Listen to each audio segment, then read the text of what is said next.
Young people all around the world are taking to the streets and demanding their government change. Some of these protests are getting violent. Countries like Nepal, Morocco, Bangladesh, Madagascar, Peru. In today's English lesson, we are going to watch a news clip together. They are going to use some very difficult vocabulary. Vocabulary you might see on the IELTS or TOEFL, or maybe just when you speak to a native English speaker. But don't worry, I will come back and teach all of those difficult terms. Terms like Gen Z, terms like taking to the streets. A very difficult word that even native English speakers get wrong, specific. We'll talk about what social justice is, and so many more. If you could, before we watch the news clip, please hit the like button.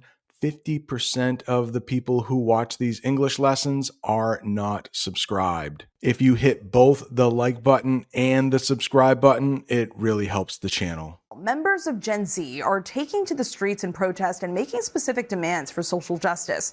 In Peru, groups of young anti-government protesters have clashed with police for weeks, and just last night, lawmakers impeached the president. Here's ABC's Tom Sufi-Burridge. From running battles on the streets of Madagascar, challenging the police and the president, to the city squares of Morocco, where almost every night crowds call on the Prime Minister there to step down. These are the Gen Z protests, spreading on social media, including gaming app Discord, sweeping across multiple continents, Africa, Asia and South America. A leaderless movement in a fight against corruption and for social justice. In Peru, protesters taking on the authorities in recent weeks, and late last night, lawmakers impeaching the president over rising crime and accusations of corruption. Gen Z. They talk about that in the news clip. Those are people born from the 1990s to around 2010. Gen Z uses social media to share their opinion and ideas. Yeah, they are taking to the streets. That's what the reporter said. Taking to the streets, that means when people go outside to protest or show their opinions publicly. And we definitely have that here in the picture. Many students are taking to the streets to ask for better education. Specific. There is an S in front. A lot of times, native English speakers won't pronounce that S. Specific. That means clear and exact, not general. Another term you might hear is vague. That's the opposite of specific. Let's get the picture and the example right here. The teacher gave specific directions for the homework. Let's say you are meeting a friend tomorrow. If your meeting time was vague, you would say something like, let's meet in the afternoon.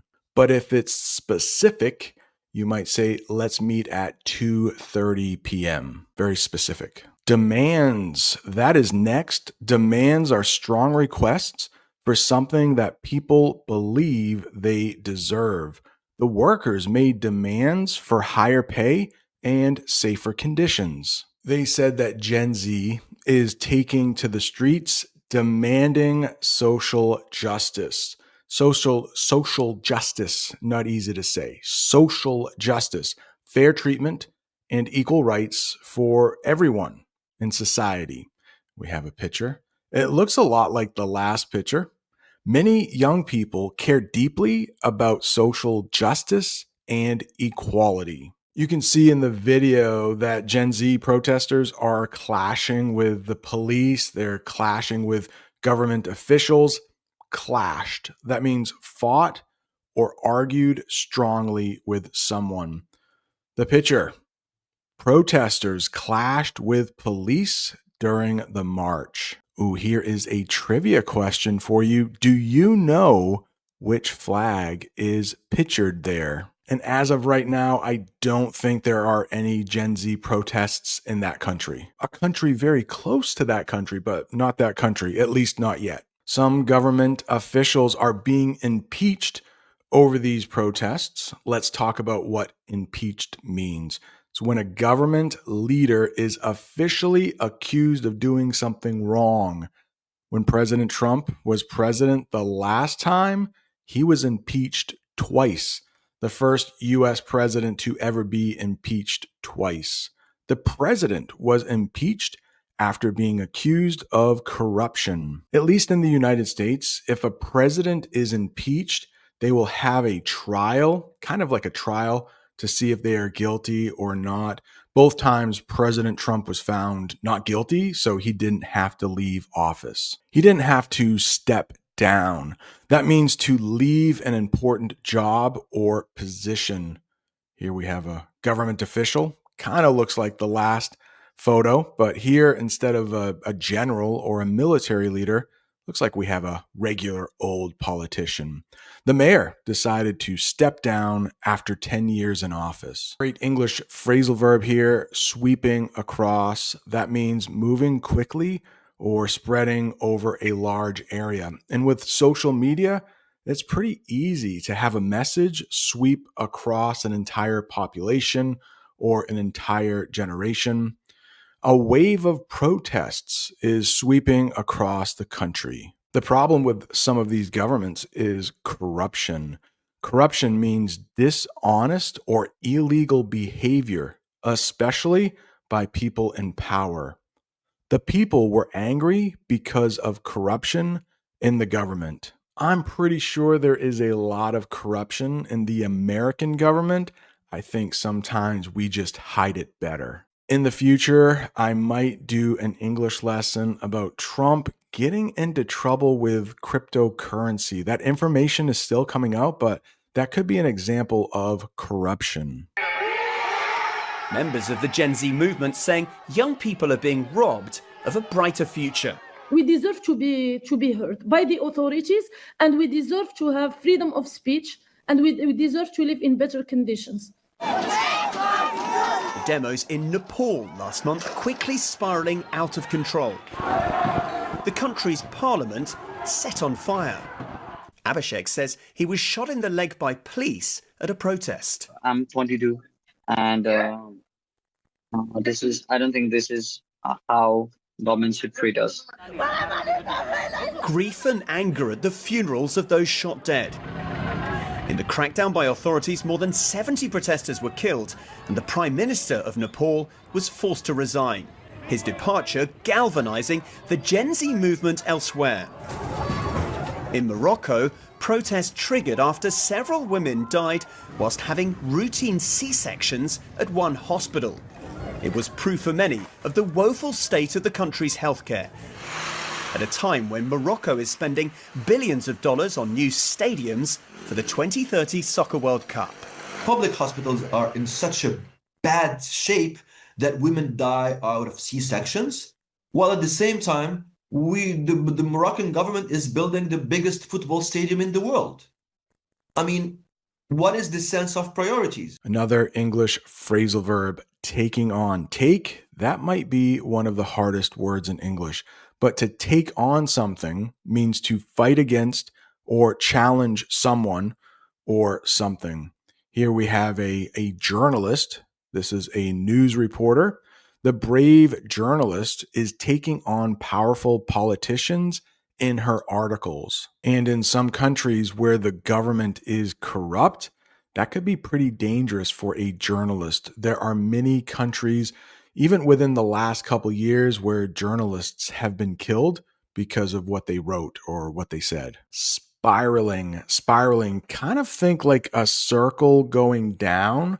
Spiraling means getting worse or increasing quickly and out of control. So hopefully these protests don't spiral out of control, but prices can often spiral. Prices are spiraling and many families can't afford food. I know I have talked about crackdowns before on this channel. Maybe this is review. Strong action by authorities to stop something bad or illegal. Yes, some of these governments are cracking down on protests and people are getting hurt, even killed. The police started a crackdown on speeding and drunk driving.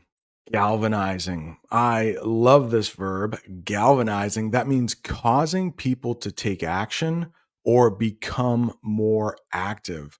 Let's take a look at this. This looks like it could be Zelensky. Maybe. I definitely know those are flags from Ukraine. The speech was galvanizing. It made people want to change the world. Triggered. Another great verb here. That means caused a strong reaction, usually emotional.